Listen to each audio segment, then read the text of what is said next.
Supervisi adalah satu kata yang menjadi momok yang menakutkan bagi sebagian guru di Indonesia. Kenapa? Karena supervisi akademik dipersepsikan sebagai sarana penghakiman oleh seorang pemimpin satuan pendidikan kepada tenaga kependidikan maupun pendidik di satuan pendidikan tersebut. Ini adalah satu hal yang keliru. Mari kita luruskan bersama-sama tentang esensi dari supervisi akademik.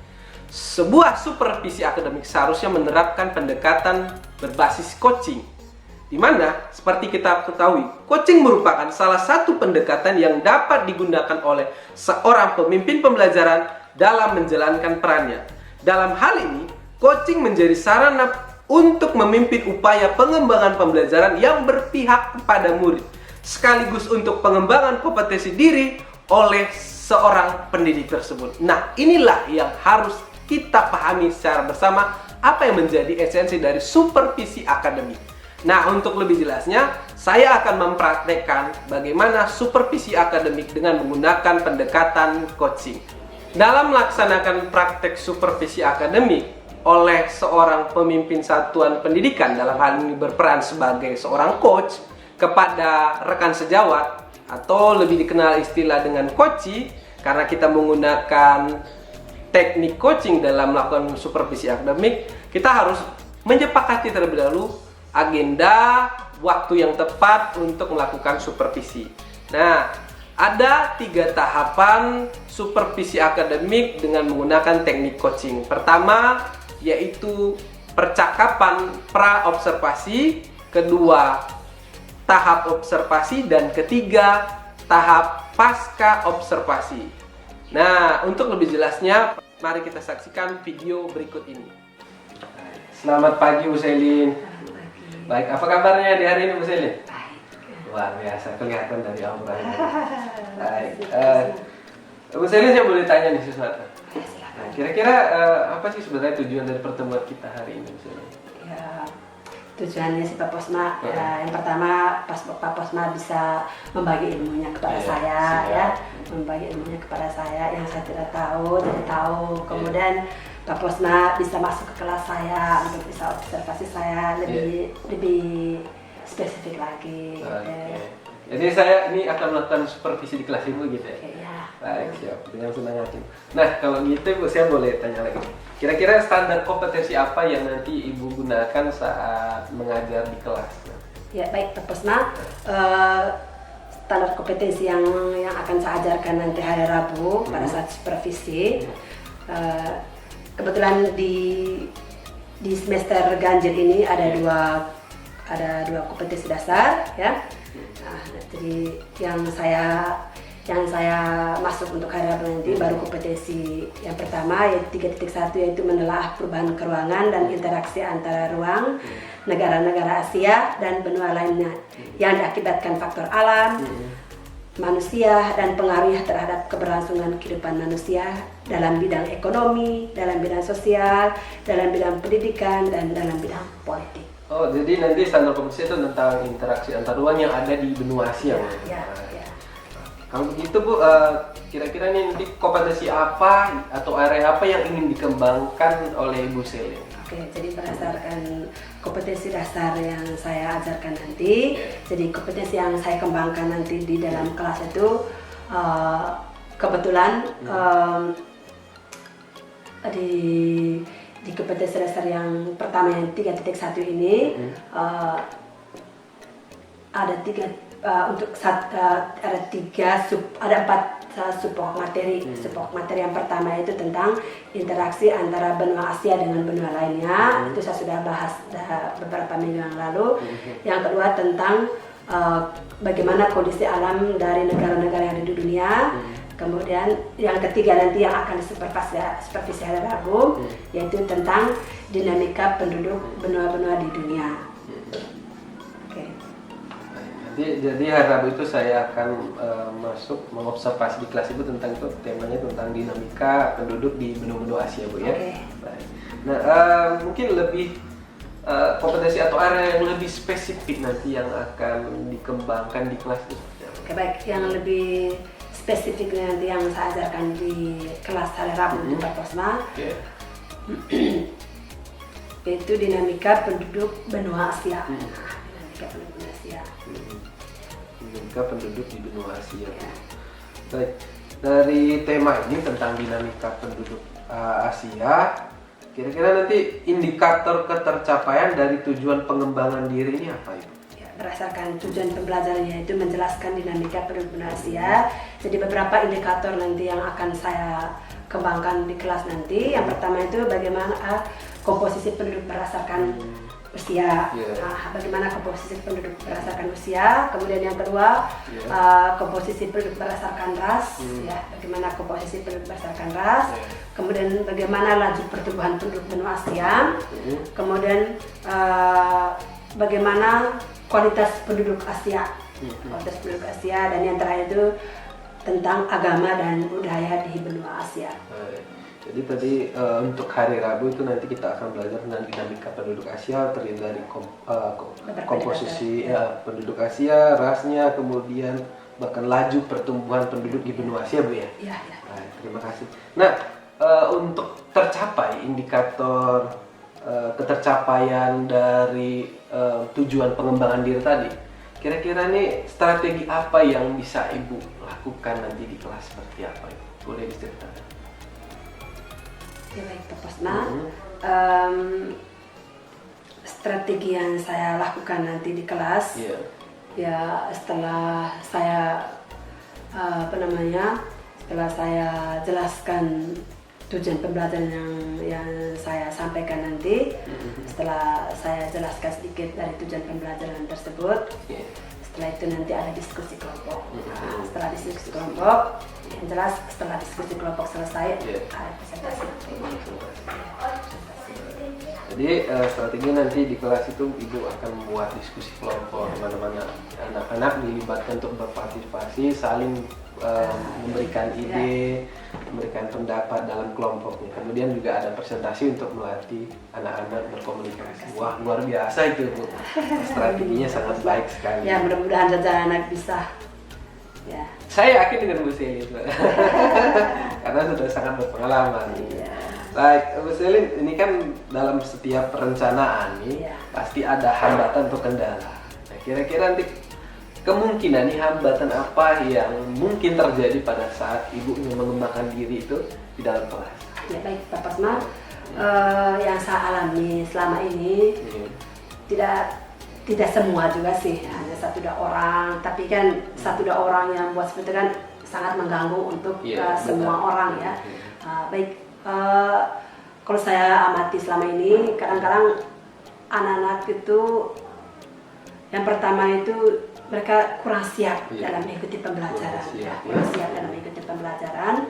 Kemudian yang kedua, dalam hal diskusi kelompok, mereka itu kadang orang-orang tertentu saja, misalnya dalam satu kelompok itu misalnya 6 orang. Jelas dalam kelompok itu kan kita bisa sudah ditentukan memang siapa ketuanya, siapa sekretarisnya. Kadang dalam kelompok tersebut itu hanya 1-2 orang, ya. Apalagi kalau kita sudah tentukan siapa ketuanya. Nah, kadang mereka itu saja yang itu saja. Ya, itu saja. Gitu. Kurang aktif. Dan malu berbahasa Indonesia itu saja. Oh, gitu ya, Bu. Malu menyampaikan ide. Baik. Jadi saya rangkum ini ada 3 kemungkinan kendala atau hambatan saat Ibu akan mengembangkan diri atau meningkatkan kompetensi diri di kelas nanti. Itu pertama tadi anak-anak kurang siap Bu ya. Kemudian juga kurang aktif dalam diskusi kelompok juga. Kemudian ketiga itu nanti mereka malu untuk berkomunikasi apalagi menggunakan bahasa Indonesia. Waduh. Nah, Bu, berdasarkan hambatan ini kira-kira strategi apa ataupun upaya yang bisa Ibu lakukan untuk mengurangi dari kendala ini seperti apa ini? Ya, kalau menurut pengalaman saya selama ini, Pak Posma, itu kan ada beberapa hambatan yang saya alami selama ini. Sekarang kalau saya mau mereka lebih semangat lagi dalam hal diskusi, sekarang ya saya selalu mengatakan ini bukan hanya sebatas bukan hanya untuk sekedar rame-rame diskusinya. Ini ada nilainya. Jadi kalau kamu seperti ini, ya, intinya kita melakukan diskusi kelompok seperti ini ada nilainya. Bukan hanya sekedar kita untuk rame-rame. Ada nilainya. Baik. Mungkin ada lagi strategi yang bisa dilakukan untuk mengurangi dampak atau hambatan-hambatan seperti ini? Ya kalau saya buat selama ini kadang kasih pendekatan, ayo jangan malu, jangan malu. Lebih banyak bertanya juga, kamu lebih banyak tahu begitu. Berarti Ibu memberikan motivasi ya untuk mereka supaya lebih bersemangat dan menimbulkan rasa lebih percaya banyak diri. bertanya kamu dan nilai juga lebih tinggi nilainya. Memotivasi. Dan yang tidak aktif sama sekali dalam kelompok itu tidak ada nilai sama sekali. Kemudian Ibu nih, kita kan sudah sepakat ya tadi bahwa kita nanti akan melakukan observasi atau supervisi di kelas Ibu untuk perkembangan gaya belajar Ibu atau gaya mengajarnya lebih baik juga sehingga berdampak positif bagi perkembangan anak-anak. Kira-kira Ibu nanti kita boleh sepakati nih kapan dan jam berapa maupun di kelas mana nanti kita akan melakukan observasi. Baik, Pak Posna, kebetulan hari Rabu itu saya ada 4 jam ya. Jadi Pak Posna bisa masuk ke kelas saya itu nanti hari Rabu jam 4.05 di kelas 3C. Kelas 3C, 9C. Baik. Jadi kita nanti akan bertemu lagi di hari Rabu les keempat dan 5 di kelas 9C. Oke, baik, terima kasih Ibu sudah melakukan Sama-sama, Pak Posna. diskusi kita hari ini. Bagaimana perasaannya Ibu? Senang. Saya juga senang. Senang banyak taunya. Gitu. Sampai ketemu di hari Rabu. Terima kasih Bu Selin. Iya.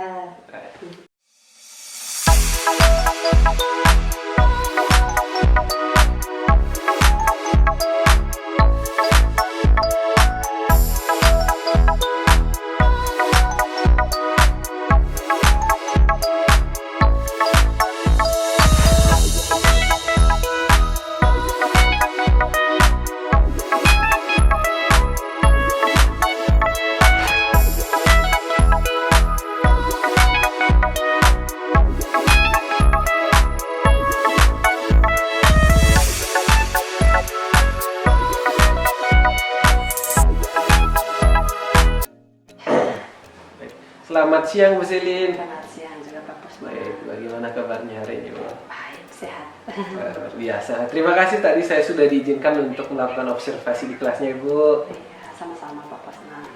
Itulah tadi luar biasa tadi proses belajar mengajar di kelas 9C Bu ya untuk mata pelajaran IPS. Boleh saya tanya sesuatu nih Bu? Boleh. Nah, oke. Bagaimana perasaannya tadi Bu ketika melakukan praktik mengajar dan ada saya di sana? Ya, yang pertama pasti saya merasa senang, ya, merasa senang ketika Pak Posna masuk. Yang pertama dari sisi positifnya, saya mendapat bekal baru dari Pak Posna, ya. Kemudian dan ini merupakan pengalaman pertama saya pengalaman pertama divideokan seperti ini, ya pasti ada rasa gugup, ya. Hal yang baik. Ya. Baik Ibu, boleh bertanya lagi tidak? Ya, silakan. Boleh. Saya mau nanya nih, apa yang sudah dilakukan Ibu pada saat mengajarkan? Boleh dijelaskan dari pembukaan sampai kepada kegiatan penutup tadi? Oke, baik Pak Posna. Tadi yang saya lakukan di kelas tadi itu dari awal sampai terakhir pembelajaran itu, yang pertama mengucapkan salam, berdoa, ya, ucapkan salam dan berdoa dengan anak-anak. Nah, setelah mengucapkan salam dan berdoa, yang berikut mengecek kehadiran siswa, ya, mengecek kehadiran siswa. Nah, setelah mengecek kehadiran siswa, ya, saya menyiapkan secara psikis untuk anak-anak, menyiapkan mental mereka untuk mengikuti pelajaran hari ini. Kemudian menanyakan beberapa sedikit pertanyaan yang berkaitan dengan materi yang akan dijelaskan nanti. Kemudian setelah itu memberitahukan topik pembelajaran hari ini, ya. Nah, setelah memberikan topik pembelajaran, langsung dengan tujuan pembelajaran. Nah, setelah tujuan pembelajaran, dengan memberikan penjelasan sedikit berkaitan dengan materi atau berkaitan dengan tujuan pembelajaran yang dicapai, ya. Tadi kegiatan intinya tadi? Kegiatan intinya tadi anak-anak diskusi kelompok, dibuat dalam diskusi kelompok, dan mereka antusias sekali dalam mengerjakan kelompok, ya, antusias sekali dalam mengerjakan kelompok, dan mereka menyelesaikannya dengan baik. Wah, luar biasa itu. Kemudian tadi penutupnya boleh jelaskan seperti apa? Oke, jadi penutupnya tadi setelah diskusi kelompoknya selesai, diakhiri dengan doa penutup. Dan sebelum doa penutup, saya menyampaikan materi untuk pertemuan yang kali berikutnya. Wah, luar biasa sekali. Tadi saya sudah melakukan observasi di kelas Ibu. Jadi saya ada beberapa catatan terkait hasil observasi saya berbasis data yang saya amati di kelas Ibu Selin. Bolehkah saya untuk menyampaikannya, Bu? Boleh. Nah, jadi ada dua secara umum aspek yang saya lihat dalam proses pengembangan diri Ibu Selin. Pertama itu seperti yang sudah kita sampaikan waktu supervisi. Pertama, Ibu ingin menjelaskan soal dinamika kependudukan di benua Asia. Ya. Jadi strateginya sudah terlihat jelas di sana, Ibu. Di mana Ibu Selin tadi sudah menyampaikan topik dulu, kemudian setelah topiknya disampaikan juga tujuan pembelajarannya. Nah, ini sangat bermanfaat sekali bagi anak-anak, saya lihat, agar mereka lebih mengetahui nanti ke depannya ini untuk hari ini mereka bahas tentang apa. Jadi tahu nih nanti kira-kira seperti ini nanti bahasnya nih. Mereka mulai mempersiapkan dirinya. Wah, itu sangat luar biasa, Ibu. Kemudian yang kedua itu area yang dan strategi yang dikembangkan tentang bagaimana upaya kita mengaktifkan peran dari anak-anak dalam diskusi kelompoknya. Nah, saya lihat sudah ada strateginya. Kemudian di mana itu terlihat jelas ketika anak-anak tuh terlihat aktif dalam proses diskusi, kemudian juga mereka mulai timbul rasa percaya diri ketika mereka melakukan presentasi dari hasil diskusi kelompoknya di depan kelas. Nah, seperti kita ketahui kan, kita kan sekolah ada di daerah, di mana ini suatu tantangan tersendiri bagaimana mereka membiasakan berbahasa Indonesia yang baik dan benar. Dan saya lihat di kelas Bu Selin, wah luar biasa sekali, keren. Amin. Baik, itu tadi hasil catatan hasil observasi saya, Ibu. Saya boleh lanjut dengan bertanya beberapa hal tidak? Boleh. Baik. Kemudian saya ingin tanya apa lagi yang ingin dikembangkan oleh Bu Selin? Yang saya ingin kembangkan untuk selanjutnya Pak Posma, saya ingin anak itu lebih aktif lagi, lebih semangat lagi dalam proses pembelajarannya. Mungkin dengan cara memberi motivasi mereka, menyemangati mereka, dan cara apa ya Pak Posma? Intinya memberi semangat mereka. Baik, terima kasih. Nah, Ibu, kalau tadi kan kita sudah melakukan kemarin sebelumnya kita sudah melakukan percakapan sebelum supervisi, kemudian Ibu sudah melakukannya menerapkan pembelajaran yang sudah direncanakan di kelas tadi. Kira-kira nih indikator ketercapaian dari apa yang sudah kita rencanakan itu apa tadi pada saat kelas? Ya baik, indikator ketercapaian yang di kelas tadi Pak Posma, jadi anak-anak sudah bisa diskusi kelompok dengan baik dan presentasinya juga sudah maksimal, ya. Dan saling merespon satu sama lain juga sudah lumayan bagus. Nah, itu juga dasar kita dari sini ingin melanjutkan pengembangan diri kita selanjutnya. Nah, kira-kira Ibu nih, apakah Ibu rasa ini kita perlu melakukan supervisi lagi? Sangat perlu Pak Kusma. Oke. Kira-kira kapan waktu yang tepat itu? Kebetulan saya ada di kelas 3D. Oh ya, hari Sabtu sudah Pak Kusma ya. Baik. Sabtu ya. Terima kasih Bu Ya, Selin sama-sama Pak Kusma. atas waktu dan kesempatan ini. Sampai ketemu di hari Sabtu. Terima kasih Bu Selin. Ya, terima kasih juga Pak Kusma. Terima kasih sudah menyaksikan video ini. Semoga video ini bermanfaat. Salam dan bahagia. Semangat pagi.